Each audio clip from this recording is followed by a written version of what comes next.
ओम नमः सिद्धेभ्यः। नमो अरिहन्ताणं नमो सिद्धाणं नमो आयर्याणं नमो उवज्झायाणं नमो लोये सव्यसाहोणम्।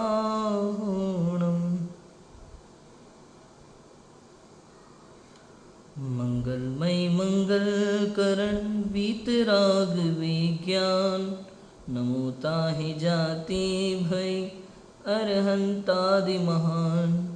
करि मंगल करि हो महाग्रंथ करन को काज जाति मिले समाज सब पावे निज पद राज।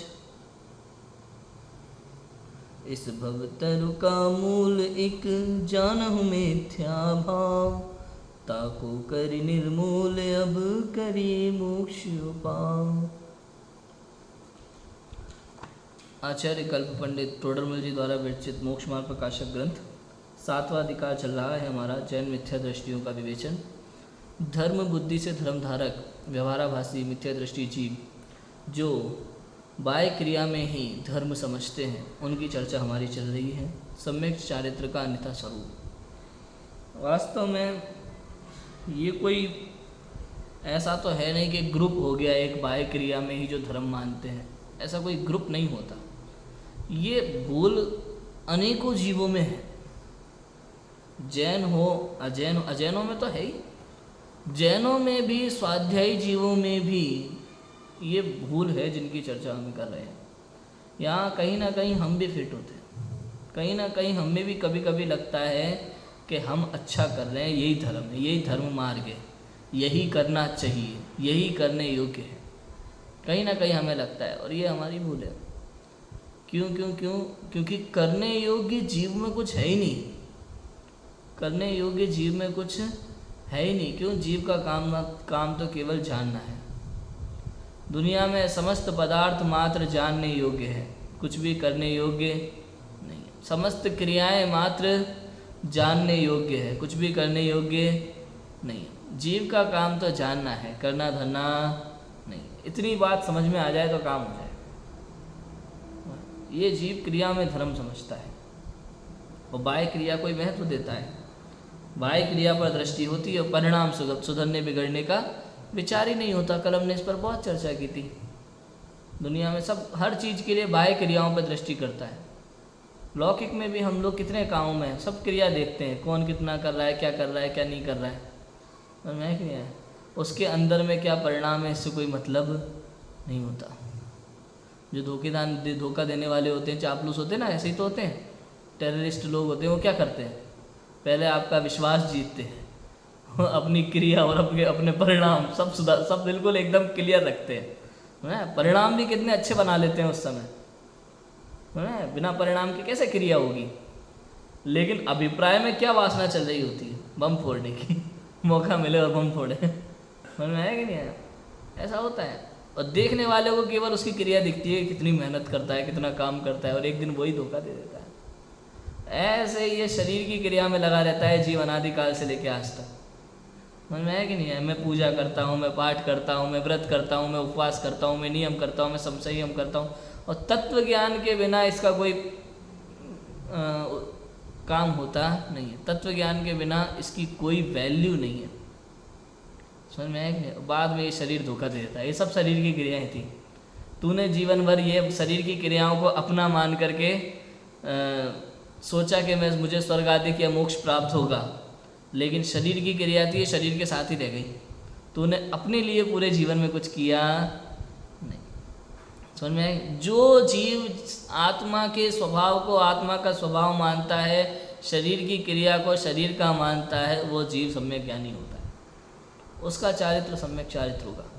आत्मज्ञानी तत्वज्ञानी जीव का चारित्र क्रिया वही सम्यक चारित्र से सम्यक क्रिया है, अन्यथा कुछ नहीं। जिस क्रिया के अभिप्राय में आत्म कल्याण है वही क्रिया सच्ची क्रिया है। समझ में आया कि नहीं? अभिप्राय में आत्म कल्याण, आत्म ध्यान, आत्मज्ञान होना चाहिए। समझ में आया? क्योंकि मेरे लिए तो मेरा कल्याण सर्वोपरि है, दुनिया में कुछ और नहीं। और मेरी प्रत्येक क्रिया मेरे आत्म कल्याण के लिए। तब तो वो सम्यक क्रिया है, नहीं तो नहीं। ऐसी पहचान के बिना बाह्य आचरण का ही उद्यम करता है। क्या करता है ये जीव? क्रिया, परिणाम और अभिप्राय की सच्ची पहचान नहीं करता। क्रिया में ही धर्म समझता है।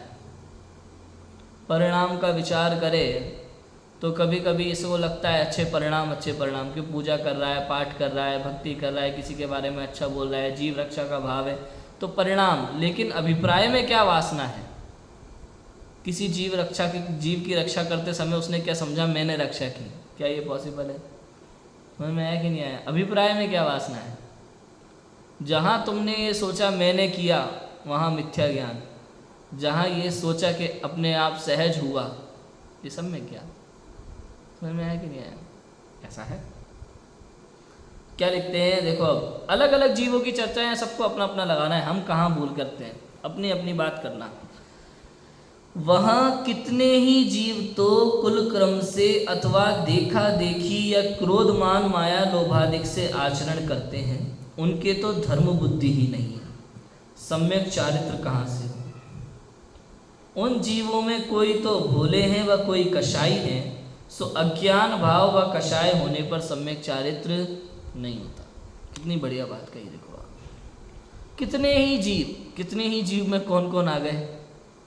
ये सब मतलब कौन? सभी मिथ्या दृष्टि जीव। यहाँ बात सम्यक दृष्टि जीवों की नहीं चल रही। किन की चल रही है? धर्म बुद्धि से धर्म धारक व्यवहाराभासी मिथ्या दृष्टि की चर्चा चल रही। तो कितने ही ऐसे जीव हैं जो धर्म करना चाहते हैं, धर्म बुद्धि से करना चाहते हैं, शास्त्र पढ़ते हैं, स्वाध्याय करते हैं, मंदिर जाते हैं, नियम संयम का पालन करते हैं, उन सभी जीवों की चर्चा यहाँ चल रही है। तो उनमें से कितने ही जीव तो कुल क्रम से अथवा देखा देखी या क्रोध मान माया लोभादिक से आचरण करते हैं, उनके तो धर्म बुद्धि है ही नहीं, तो सम्यक चारित्र कहाँ से? सम्यक चारित्र तो धर्म का नाम है, उनके तो धर्म की बुद्धि ही नहीं है। अब लोग समझ में आया? ये तो धर्म बुद्धि वाले ही नहीं है। इनको लगता है कि मैं धर्म कर रहा हूँ, लेकिन ये धर्मी नहीं है, धर्म बुद्धि नहीं है इनके अंदर, धर्म करने का भाव ही नहीं है। क्यों? कुल क्रम से अथवा देखा देखी। किसी से पूछा भाई मंदिर क्यों जाते हो? पिताजी जाते हैं, माताजी जाती है, हम भी जाते हैं, हमारा मंदिर है। तुम्हारा मंदिर कैसे हो गया? हम जैन है ना, और ये जैन मंदिर, इसलिए हमारा मंदिर हो गया। ऐसे अन्य मत में जैसे पूजा पाठ की जाती है, सभी अपने अपने मतांतर से कुल देवी कुल देवता और जिनको मानते आ रहे हैं पूर्वज, वो उनके हिसाब से मानते हैं, तो वो देखा देखी कहलाता है। समझ में आ रहा है? इसलिए निर्णय स्वयं का होना चाहिए। दुनिया में देवी देवता अनेकों होंगे, अनेकों शास्त्र होंगे, अनेकों गुरु होंगे, लेकिन आप क्यों पूछते हो? आपका लक्ष्य क्या है? आप क्या चाहते हो? कि जीव चाहता है सुखी होना, तो सबसे पहले ये देखो ना कि जिनको हम पूज रहे हैं वो खुद सुखी हैं कि नहीं। उस हिसाब से सच्चे देवशास्त्र गुरु का निर्णय करो उस दृष्टि से। लेकिन नहीं, ना तो खुद अपना दिमाग खर्च करना चाहता है, ना अपने पूर्वजों को खर्च करने दिया है। पूर्वजों ने खुद खर्च कभी किया नहीं अपना दिमाग, और खुद खर्च करना चाहता नहीं है। जैसा चल रहा है वैसा चलने दो, कौन मेहनत करे? घर परिवार संभाले कि इन सब में लगे कि क्या सही है क्या गलत है? क्यों राजू भाई, समझ में आया कि नहीं आया? कुल परंपरा से चल रहा है भैया, ऐसे पूजा कर रहे हैं तो ऐसे ही करेंगे, आज ये करना है। वो परंपरा बताई थी ना मैंने, क्या बताई थी? बिल्ली वाला उदाहरण। ऐसे परंपरा चल जाती है। समझ में आया कि नहीं आया?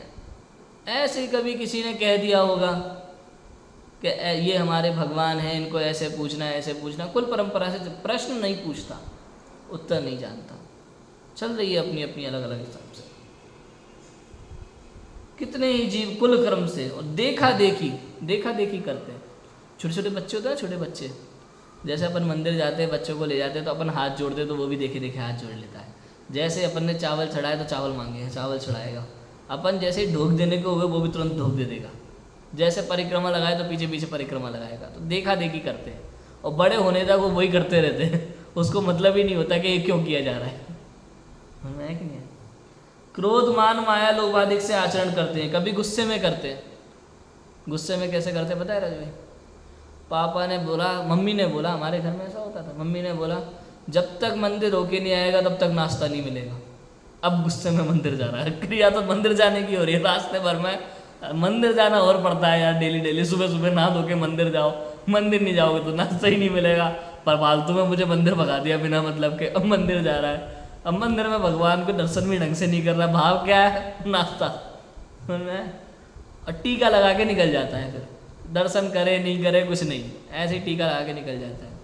एक ने तो हमें कथा सुनाई थी अपनी पूरी कि भाई वो मंदिर नहीं जाते थे कभी, अब आज मम्मी ने कह दिया मंदिर नहीं जाएगा तो नाश्ता नहीं मिलेगा, आज तो तुझे जाना ही पड़ेगा। अब कभी कभी ऐसा हो जाता है बात अटक गई तो अटक गई, अब तो कुछ नहीं कर सकते, वो अपनी पे ही अपनी पे। अब मंदिर जाना है तो जाना ही है। अब ये भाई मंदिर गए और मंदिर जाके इनको लगता है कि आज मंदिर जाऊंगा तो लोग समाज के कहेंगे कि ये तो कभी नहीं आता, आज कैसे आ गया, तो मैं मजाक उड़ाएंगे, तो मंदिर के अंदर नहीं जाना चाहता। तो भाई साहब वो क्या करने लगा, माली को 2 रुपये देता, माली मंदिर के अंदर जाता और चंदन की कटोरी लेके बाहर आता, ये कटोरी में से चंदन लगाया और घर पहुंच गए। मम्मी ने पूछा हुआ है मंदिर, ये देख लो। ऐसे ऐसे भी लोग होते हैं, ये किसमें, ये क्या हुआ, ये माया है, समझ में आया कि नहीं आया। छल है, कोई क्रोध में, कोई छल में, कोई मान में जाता है, घमंड में, दूसरों को दिखाने के लिए हम भी बड़े धर्मात्मा हैं, आप क्या समझते हो, समझ में आया कि नहीं, दिखाने के लिए मंदिर जाता है, ये मान कषाय है, दूसरों को दिखाने के लिए। कभी लालच में जाता है, कुछ प्राप्ति की भावना होती है तो मंदिर जाता है, समझ में आया। तो कोई देखा देखी कुलक्रम से, कोई कषाय से, तो इनके धर्म बुद्धि है ही नहीं। मंदिर जाने की एक बात बताई मैंने, व्रत उपवास नियम संयम धार्मिक क्रियाएं सब में लगा लेना, बोली लग रही है तो कोई गुस्से में, कोई मान में, कोई किसी छल से लगाता है, इसको नहीं बढ़ने दूंगा। मैं कि नहीं आया, कभी क्रोध होता है ना किसी पे, या छल कपट करना है, किसी को धोखा देना है, या किसी से जलते हैं, तो ऐसे भी होता है, भाव आ जाते तुरंत। कभी व्रत उपवास नियम संयम, बाहर में इधर तो कह रहा है कि मैंने उपवास लिया है, बाहर जाके कुछ और कर रहा है। वो नहीं देखी आपने क्योंकि मैं झूठ नहीं बोलता, गोविंदा की मूवी है क्योंकि मैं झूठ नहीं बोलता, तो उसमें वो क्या है, बड़े वकील की बेटी उसे पसंद आ जाती है ना, तो इसलिए वहाँ बोलता है उसके पिता के सामने, तो नहीं आज मेरा उपवास है, मैं रोज़ मंदिर जाता हूँ, उपवास करता हूँ, बढ़िया झूठ झूठ बड़ी बड़ी फेंकता है। और इधर बाहर आके यार कुछ खाया नहीं है, सुबह से भूख लग रही है, और बाहर पानी पता सिखा रहा होता है ठेले पे, उधर से वो वकील साहब निकलते हैं, वो देख लेते हैं कि अरे तुम्हारा तो उपवास था, उपवास अंकल, उपवास तुम्हारा तो उपवास है, उनका है नहीं था, क्यों, ये पानी बताशी वाले की बीवी बीमार है और ये मुझसे पैसे नहीं ले रहा है, ये कह रहा है मैं तो कमा के ही लूँगा, इसलिए मैं आज इसकी पूरी पानी बताशी खा लूँगा, लेकिन इसकी बीवी के इलाज के पैसे इसको दूंगा। मतलब आप सोचो, दिखाने के लिए, धर्म बुद्धि नहीं है, छल है। और ऐसा अनेक लोग करते हैं, ये एक उदाहरण है, ऐसे अनेकों उदाहरण है दुनिया में, इतना तेज दिमाग चलता है ऐसे काम पे, कषाय होती ना मन में कषाय, तो वहाँ पता है विवेक काम नहीं करता, वो सारा काम कषाय करती है उस समय। जब व्यक्ति क्रोधित होता है ना, तो उस समय वो खुद जो भी बोलता है वो स्वयं नहीं बोलता, उसका क्रोध बोलता है। तब फिर बाद में जब होश आता है, क्रोध शांत होता है, तब उसको लगता है अरे मुझे ऐसा नहीं कहना चाहिए था, गुस्से में मैंने ये क्या कह दिया। अहंकार में होता है तो वो जो भी करता है वो नहीं करता है, उसका अहंकार करता है, उसका विवेक खो जाता है। जो भी कषाय करता है ना, ये कषाय इस जीव के ऊपर उस समय इतनी हावी हो जाती है कि जीव अपना विवेक खो देता है, कुछ का कुछ करने लगता है, तो ऐसा होता है। तो जो कुलक्रम से अथवा देखा देखी अथवा कषाई होकर के अपने आप को धर्मात्मा समझते हैं, धर्म क्रिया करके, उनके धर्म बुद्धि है ही नहीं, उनके सम्यक चारित्र तो कहाँ से होगा। उन जीवों में कोई तो भोले हैं व कोई कषाई है। भोले कौन है? जो कुलक्रम से वो देखा देखी करते हैं वे तो भोले हैं, और कोई कौन, और जो क्रोध मान माया लोभ से करते हैं वो कौन है? वो कषाई है। सो अज्ञान भाव, भोलों का अज्ञान भाव और कषाइयों का कषाय भाव, इसमें सम्यक चारित्र होता नहीं। समझ में आ गया? अज्ञान भाव और कषाय ये होने पर सम्यक चारित्र जीव को होगा नहीं। अब दो बातें तो यहाँ क्लियर कर दी पंडित टोडरमल जी ने दूसरे पैराग्राफ में। पहले तो सबसे पहले क्रिया परिणाम अभिप्राय की बात कही, तीनों अलग अलग हैं, क्रिया परिणाम और अभिप्राय। ये क्रिया परिणाम अभिप्राय क्या है राजू भाई? ये क्रिया जो होती है ना शरीर की है, ये क्रिया किसकी है? देह की। परिणाम, परिणाम जीव का है, चारित्र गुण की पर्याय है परिणाम। और अभिप्राय, अभिप्राय श्रद्धा गुण की पर्याय है। समझ में आया कि नहीं आया? तो मेन तो काम श्रद्धा का है कि आप मानते क्या हो, आप पूजा करते समय उस आपके भावना क्या है। पूजा करने से क्या होता है? पुण्य मिलता है, यही मात खा गए आप, यही सम्यक चरित्र नहीं है, यही गलती हो गई, पूजा करने से पुण्य मिलता है, यही गलती हो गई, तो आपने पुण्य के लिए पूजा कर रहे हो आप, समझ में आया कि नहीं आया? और भी आप व्रत, संयम, नियम, उपवास किस लिए करते हैं, तो वहाँ आप मानते क्या उसको करते समय, आपके अभिप्राय में क्या है, आपका प्रयोजन क्या है? आपका प्रयोजन पुण्य है, मतलब आपका प्रयोजन संसार है। आपका प्रयोजन यदि तत्व ज्ञान है, आपका प्रयोजन यदि आत्मज्ञान है, आपके अभिप्राय में यदि सारी क्रियाएं आत्मज्ञान के लिए हैं, तो सम्यक ज्ञान है। देखो समझ में आई बात? ज्ञानी अज्ञानी में ऐसे अंतर पड़ जाता है। अज्ञानी की सारी क्रियाओं का प्रयोजन संसार, और ज्ञानी के सारी क्रियाओं का प्रयोजन आत्मज्ञान। आत्मज्ञान माने मोक्ष। समझ में आया? ऐसा है। और क्या कहते हैं, मतलब कुछ जीव देखा देखी कुलक्रम से कर रहे हैं और कुछ कषाय से कर रहे हैं, सारी क्रियाएं धार्मिक क्रियाएं, तो कहते हैं ये दोनों के धर्म बुद्धि नहीं है, धर्म बुद्धि नहीं है तो सम्यक चारित्र भी होगा नहीं। तो इतने सारे जीवों में से दो कैटेगरी इन्होंने हटा दी। कौन कौन सी? जिनके बारे में अपन पहले भी बहुत चर्चा कर चुके हैं इसी में, देखा देखी कुलक्रम से व्यवहाराभासी मिथ्या दृष्टि है ना, और कषायों की चर्चा भी अपन बहुत पहले कर चुके हैं सारी। तो दो कैटेगरी आप हटा दी इन्होंने, पंडित टोडरमल जी ने। कौन कौन सी? कि एक तो जो देखा देखी करते, अपने दिमाग का बिल्कुल इस्तेमाल नहीं करते, जिन्हें पता नहीं है कि वो क्या कर रहे हैं, क्यों कर रहे हैं, उनके पास किसी प्रश्न का उत्तर नहीं है, इनको दूर कर दो। क्यों? अज्ञानी है, भोले हैं, इन्हें कुछ पता नहीं है, बस करे जा रहे हैं। दूसरे ऐसे जीव हैं जो कषायवश होकर के करना चाहते हैं, आत्मकल्याण की तो भावना है नहीं बिल्कुल भी, परिणामों की खबर है नहीं, और बस क्रिया में ही लगे और उसमें धर्म मान रहे हैं। तो इन लोगों को भी दूर कर दिया कि कषाई जीवों से कोई मतलब नहीं है, इनके भी धर्म बुद्धि नहीं है, पापी हैं ये सब। तो कौन है? पापी हैं। तो अब क्या कहते हैं कि इनके सम्यक चारित्र हो सकता नहीं। तथा कितने ही जीव ऐसा मानते हैं, अब नेक्स्ट कैटेगरी में आ जाओ। तथा कितने ही जीव ऐसा मानते हैं कि जानने में क्या है, कुछ करेंगे तो फल लगेगा। समझ में आया कि नहीं आया? जानने में क्या होगा, कुछ करेंगे तो फल लगेगा। कहते हैं ना लोग कि हाथ पे हाथ धरे बैठे से कुछ नहीं होता है, मेहनत करोगे तो फल लगेगा। समझ में आया कि नहीं आया? दुनिया में कई ज्ञानी पुरुष आपको ऐसे मिलेंगे राजू भाई, कई लोग कहते मिलेंगे आपको, भैया कुछ मेहनत करोगे तो फल लगेगा, मेहनत करोगे तो फल मिलेगा। हाथ पे हाथ धरे बैठे रहने से कुछ नहीं होता है। हम कह रहे हैं तुम बैठ के दिखाओ हाथ पे हाथ। मेहनत करना कोई बड़ी बात नहीं होती, पूरी दुनिया कर रही है, बचपन से कर रहे हैं लोग, छोटा बच्चा भी खेल खेल के थक जाता है। समझ में आया? क्या हुआ उससे? लेकिन आप जंगल में मुनिराजों को देखो, हाथ पे हाथ धरे बैठे होते हैं और उनके अष्टकर्म कट रहे होते हैं। आप मंदिर में जाके जिन प्रतिमा को देखो तो सही, हाथ पे हाथ धरे बैठे हैं और बता रहे हैं कि दुनिया में, संसार में कुछ भी करने लायक नहीं है। मेहनत का फल मीठा होता है ना, तो हाथ पे हाथ धरे रहने का फल बहुत मीठा होता है। समझ में है कि नहीं आया? मेहनत का फल मिले ना मिले सब कर्माधीन है, और हाथ पे हाथ रखने से वो कर्म ही कट जाते हैं और आत्मा स्वतंत्र हो जाता है। देखो कितनी गजब की बात है। कितने ही जीव ऐसा मानते हैं कि जानने में क्या है, कुछ करेंगे तो फल लगेगा। उसको जानना मतलब उसको लगता है कुछ है ही नहीं, और जबकि कह रहे तुम्हारा स्वभाव ही जानना है, यही आपका काम है। अब शक्कर कहे भाई मीठा रहने से क्या फ़ायदा, मैं तो कड़वा रहने में स्वभाव मानूंगी अपना, कड़वा करें कुछ तो पुरुषार्थ है। भाई तू भूल में, क्योंकि तेरा स्वभाव मीठा करना है, कड़वा करना, तो कितनी ही मेहनत कर ले कुछ कड़वा नहीं कर सकती। समझ में आया कि नहीं आया?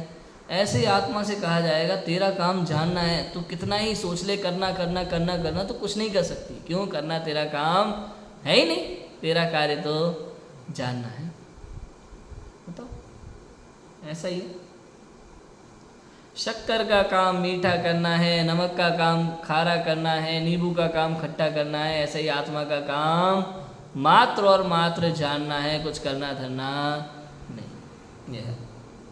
अब देखो कितने ही जीव ऐसा मानते हैं कि जानने में क्या है, कुछ करेंगे तो फल लगेगा। ऐसा विचार करके व्रत तप आदि क्रियाओं के उद्यमी रहते हैं और तत्व ज्ञान का उपाय नहीं करते।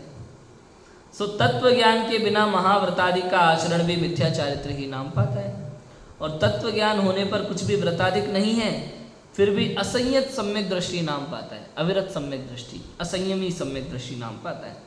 इसलिए पहले तत्व ज्ञान का उपाय करना, पश्चात कषाय घटाने के लिए बाह्य साधन करना, यही योगेंद्र देव ने कहा है श्रावकाचार में कि दंसण भूमिहम बाहिरा जिये वैरुखम न हुंती, कि सम्यक दर्शन भूमि का बिना हे जीव व्रत रूपी वृक्ष नहीं होते, अर्थात जिन जीवों के तत्व ज्ञान नहीं है वे यथार्थ आचरण नहीं आचरते। समझ में आया कि नहीं? यहाँ जो व्रत की बात है ना, व्रत रूपी वृक्ष नहीं होते का मतलब है अणुव्रत और महाव्रत से। ऐसा मत लेना कि भाई सम्यक दर्शन नहीं है तो आप रात्रि भोजन का त्याग नहीं कर सकते, सम्यक दर्शन नहीं है तो आप कंदमूल आदि का त्याग नहीं कर सकते। भाई जब तक आपको सम्यक दर्शन नहीं हुआ तब तक आपको समस्त पाप क्रियाएं करने की पूरी छूट है, ऐसा मत समझ लेना। यहाँ जो लिखा ना, सम्यक दर्शन भूमि का बिना हे जीव व्रत रूपी वृक्ष नहीं होते, अर्थात जिन जीवों के तत्व ज्ञान नहीं है वे यथार्थ आचरण नहीं आचरते। बिल्कुल सही बात है, एकदम सही बात है। लेकिन इसका अर्थ ये मत लगा लेना कि आपको सम्यक दर्शन नहीं है तो आपको सारे पाप करने की पूरी आज़ादी है, सब पूरी छूट है। क्यों? क्योंकि सम्यक दर्शन नहीं है ना, और सम्यक दर्शन के बिना तो व्रत अधिक होते नहीं है, वो तो झूठे हैं। तो भैया भूल में हो, ये निश्चयवासी जीव की ऐसी प्रवृत्ति हो जाती है, सब अज्ञान के कारण से है। एकांतवादी मिथ्या दृष्टि जीव होते हैं ना, एकांत को पकड़ लेते हैं, लाइन को पढ़ा और समझा नहीं। अब इस लाइन का मतलब क्या है? यहाँ कह रहे सम्यक दर्शन भूमि का बिना हे जीव व्रत रूपी वृक्ष नहीं होते, यहाँ मतलब है अणुव्रत और महाव्रत से। समझ में आया कि नहीं है? बड़े बड़े व्रत मत ले लेना, ये कह रहे हैं। सम्यक दर्शन नहीं है ना, आत्मज्ञान नहीं है, तो तुम ले लो भावावेश में आकर के बड़े बड़े नियम, बड़े बड़े व्रत, और पालने की शक्ति नहीं है तो फिर नियम तोड़ोगे तो नरक के भागी बनोगे, पाप के भागी बनोगे। वो पाप फिर महापाप में बदल जाता है। समझ में आया कि नहीं आया? अब बड़े बड़े नियम संयम ये क्यों लेता है जीव सम्यक दर्शन के बिना? कि कषायवश, कभी मान के लिए, कभी क्रोध के लिए, कि भाई बीवी से झगड़ा हो गया तो साधु संत ज़्यादा सुखीले साधु बन जाते हैं। समझ में आया कि नहीं आया? कभी अहंकार, मान के लिए। आजकल बहुत हो रही है दीक्षा है केवल इसलिए। किसी से पूछा किसी ने, मीडिया ने, भाई आप दीक्षा क्यों लेते हो? कि भाई पूजा पाठ मिलती है, स्तुति मिलती है, और क्या चाहिए अपन को? बढ़िया समय पे भोजन मिलता है, करना कुछ है नहीं, आराम से बैठे बैठे आशीर्वाद दे रहा है हाथ से। तो इससे बड़ी ज़िंदगी क्या होगी? कितना कमाएंगे, दुनिया भर में मेहनत करेंगे, उससे क्या फ़ायदा? खाना तो उतना ही है, सोना उतना ही है। तो बिना कुछ किए जब खाना सोना फ्री मिल रहा है, समझ में है कि नहीं यही बात? और लोग पूजा पाठ कर रहे हैं, स्तुति कर रहे हैं, सम्मान दे रहे हैं, ये सब पूरा मिल रहा है, पूज्य बने बैठे हैं हम, सारी दुनिया पूज रही है, तो इससे बड़ी बात क्या हो सकती है? तो ये मान कषाय के लिए तो कह रहे सम्यक दर्शन के बिना व्रत रूपी वृक्ष नहीं होते, ऐसा कह रहे हैं। आत्मज्ञान के बिना व्रत रूपी वृक्ष नहीं होते। कितने ही जीव ऐसा मानते हैं कुछ जानने में क्या है, कुछ करेंगे तो फल लगेगा, ऐसा विचार कर व्रत तप आदि क्रिया के ही उद्यमी रहते हैं। व्रत कर लेंगे, नियम ले लेंगे, 10 लक्षण आएंगे, अष्टानिका आएंगे।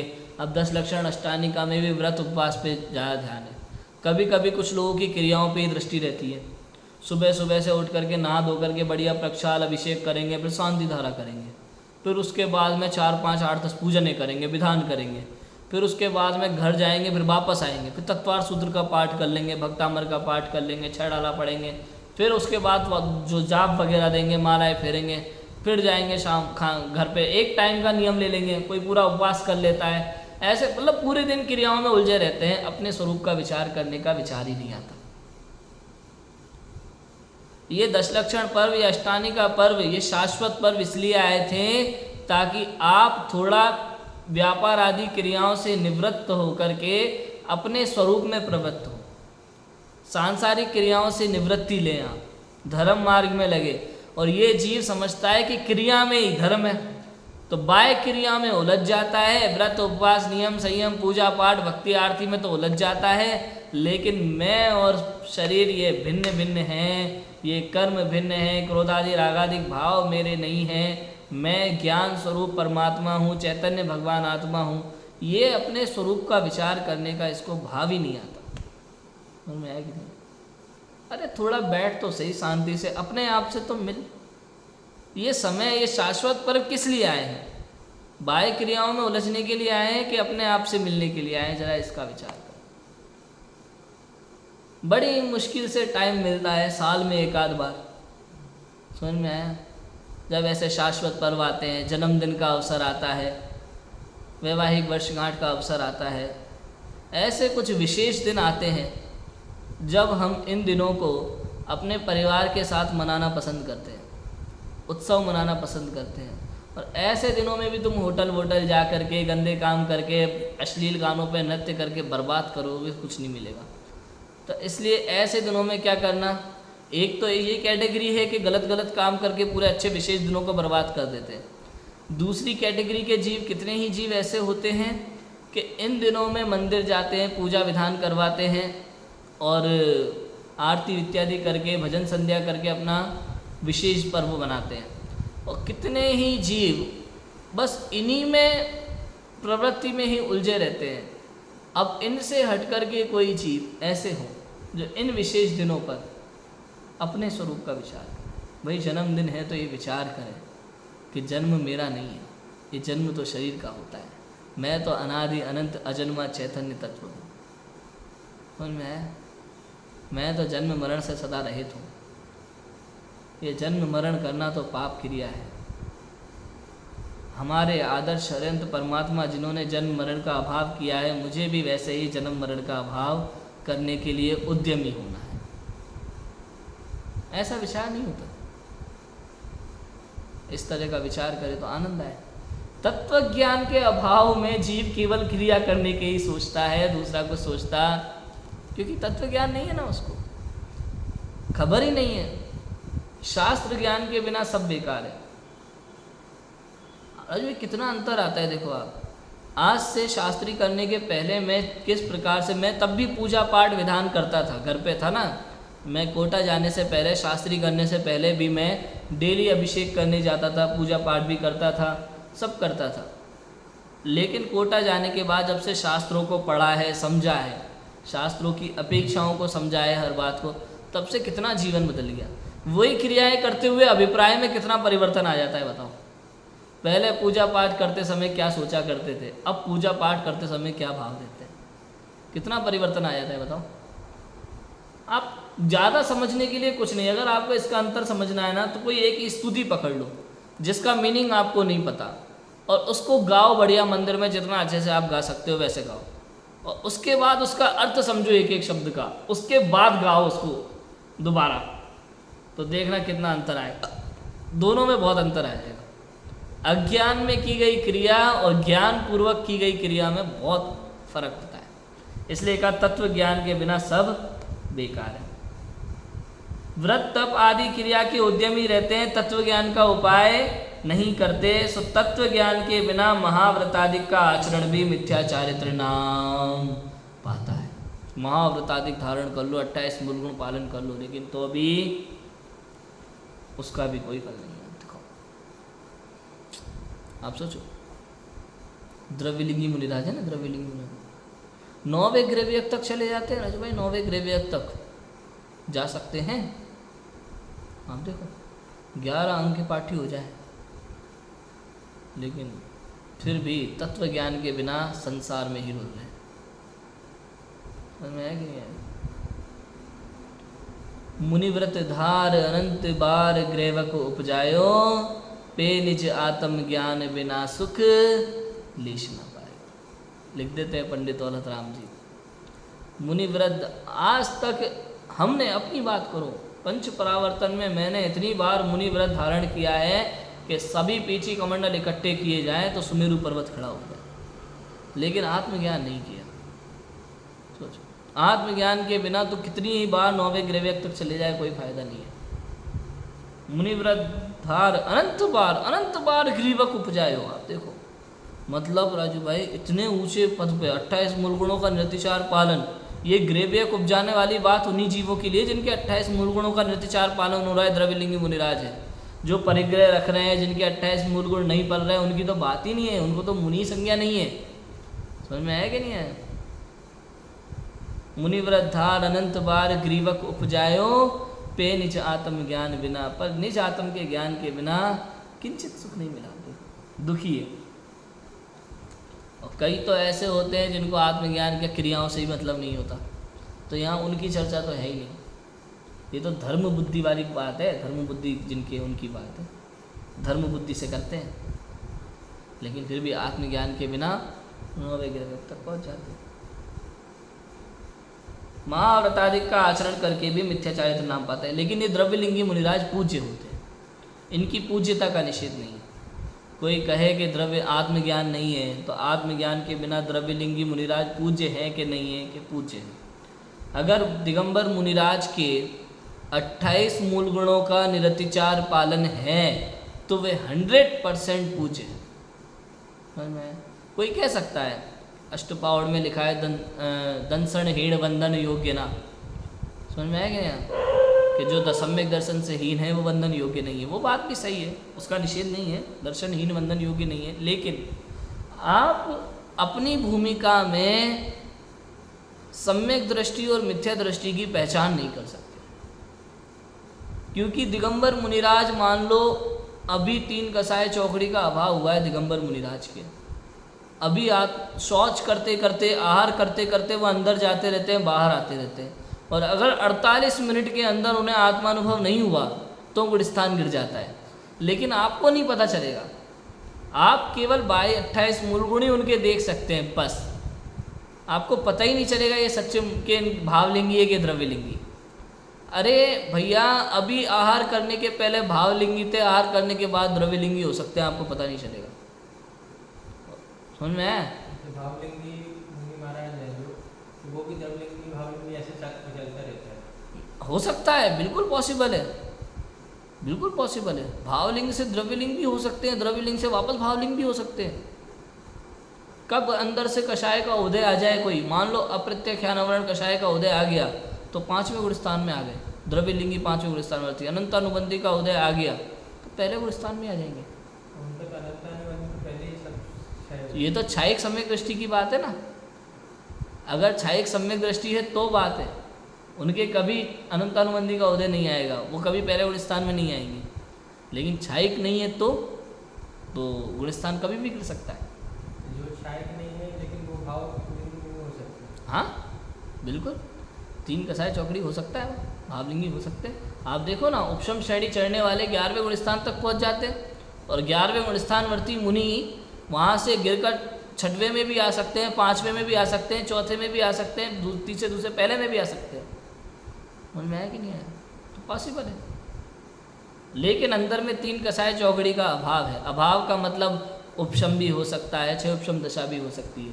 और अगर पूर्ण रूप से अभाव है, छायिक है, तो छायिक का नहीं गिरता है। समझ में आया? छायिक सम्यक दृष्टि कभी दोबारा उनका सम्यक तो कभी छूटता नहीं है, ऐसा है। बात समझ में आ रही है कि नहीं आ रही? तो आपको वहाँ पता ही नहीं लगेगा कि वो द्रव्यलिंगी हो गए कि भावलिंगी हो गए, लेकिन पूज्य है, ऐसा है। समझ में आ गया? इसलिए पहले तत्व ज्ञान का उपाय। और क्या लिखा है देखो, तत्व ज्ञान होने पर कुछ भी व्रताधिक नहीं है, फिर भी असंयत सम्यक दृष्टि नाम पाता है। तो तत्व ज्ञान है और व्रताधिक नहीं है। व्रताधिक नहीं है मतलब महाव्रत नहीं है, अणुव्रत नहीं है, बड़े बड़े नियम नहीं है, फिर भी असंयत सम्यक दृष्टि नाम पाता है। इसका मतलब ये नहीं है कि सम्यक दृष्टि जीव है तो उसको जिन दर्शन का भाव भी नहीं आएगा, क्यों? व्रताधिक नहीं लिए ना उसने, तो रात्रि भोजन करेगा, कंदमूल खाएगा, अभक्ष्य भक्षण करेगा, इस पर स्त्री सेवन करेगा, सारा अन्याय नीति करेगा, और फिर भी वो अविरत सम्यक दृष्टि है। तो ऐसा नहीं है। बहुत से जीव ऐसे होते हैं, वो कुतर्क लगा देंगे। कुतर्क कैसा? भाई वो तो अविरत सम्यक दृष्टि है ना, उसके तो व्रत है ही नहीं, तो वो तो कुछ भी कर सकता है।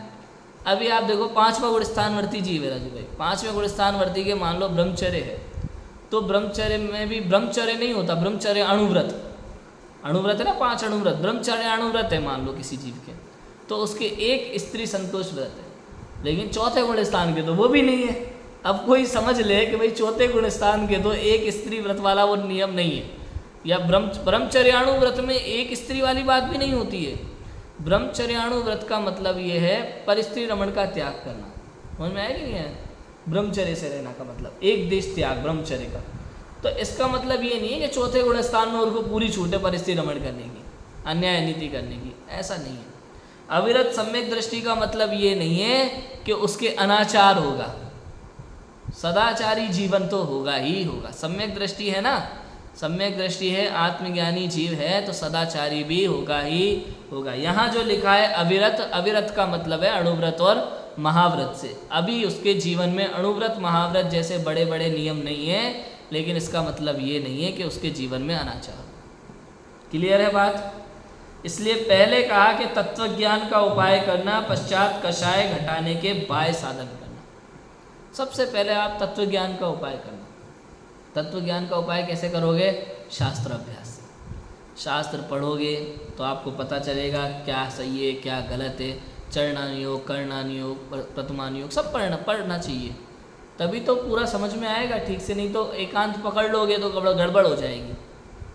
अभी ये क्रिया परिणाम अभिप्राय ये क्या है? अगर इसको आप अनुयोग की अपेक्षा से देखोगे तो क्रिया माने चरणानुयोग, परिणाम माने कर्णानुयोग और अभिप्राय माने द्रव्यानुयोग। तो क्या प्रथमानुयोग क्या है फिर?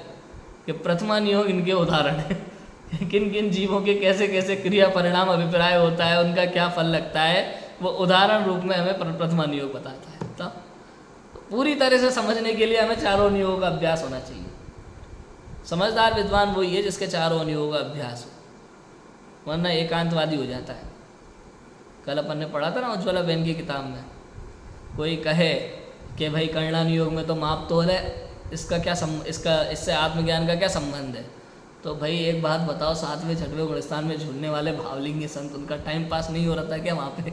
उन्होंने क्यों ये लिखा फिर फालतू में? कुछ तो प्रयोजन है ना। क्यों? क्योंकि ये आत्म स्थिरता को बढ़ाता है, दृढ़ता बढ़ाता है, श्रद्धा की दृढ़ता को और मजबूत करता है और दृढ़ करता है। इसलिए उसका अभ्यास भी होना चाहिए। क्योंकि अगर हमें पता नहीं होते हैं क्या होता है, जो भटकाने वाले दुनिया में बहुत है।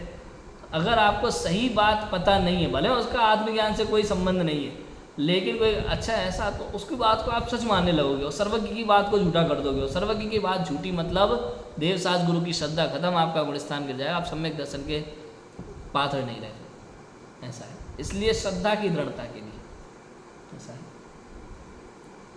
समझ में आया?